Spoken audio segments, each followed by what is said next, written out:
What you're looking at right now is an HP diagnostic blink code. 3 reds followed by 4 white flashes.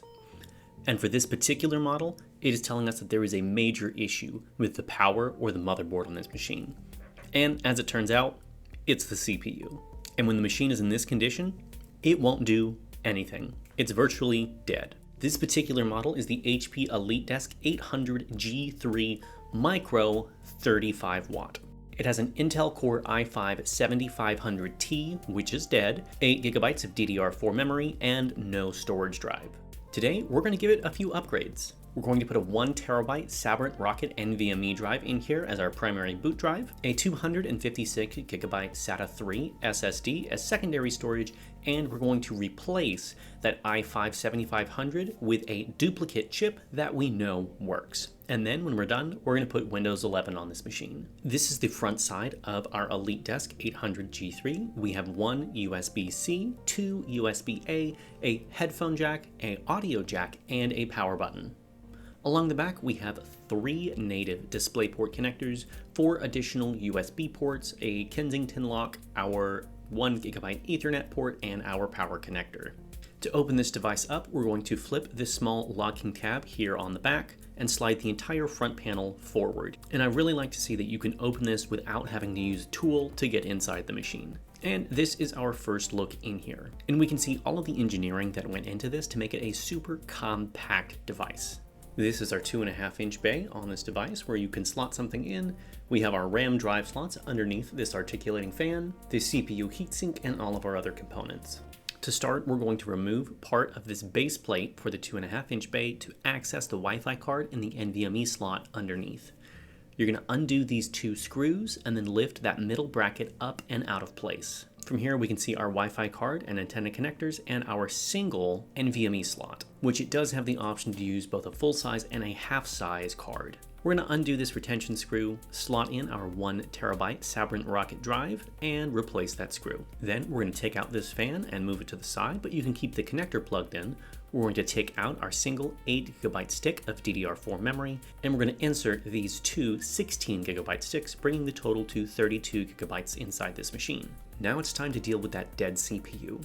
We're going to take out this tiny air guide that keeps all of the heat flowing in a single direction, and then we're going to undo these 3 retaining screws that are holding our heatsink in place. We'll lift that up, put it to the side to be cleaned later. We'll move this retaining bar, which is keeping our CPU in place. We're going to lift that bracket up, and then very carefully take this CPU out of place. This CPU is already dead, so I'm not doing this for the care of the chip, but I am doing it for the pins underneath. And this is the i5-7500T. This is a 4-core, 4-thread processor, the base speed of 2.7 GHz going up to 3.3.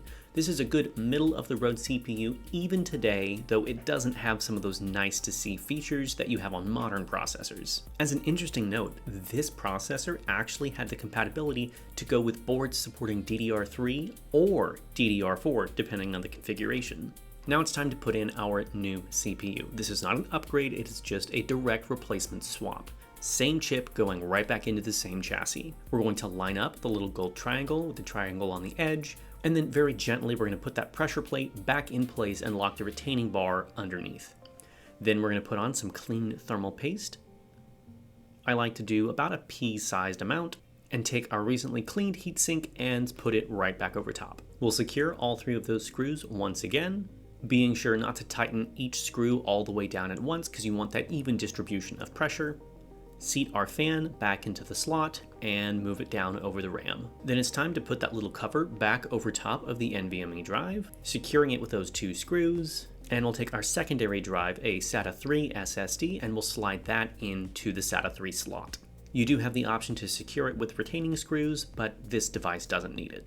Then we'll take our casing, put it right back over top, and slide it forward into the locking position.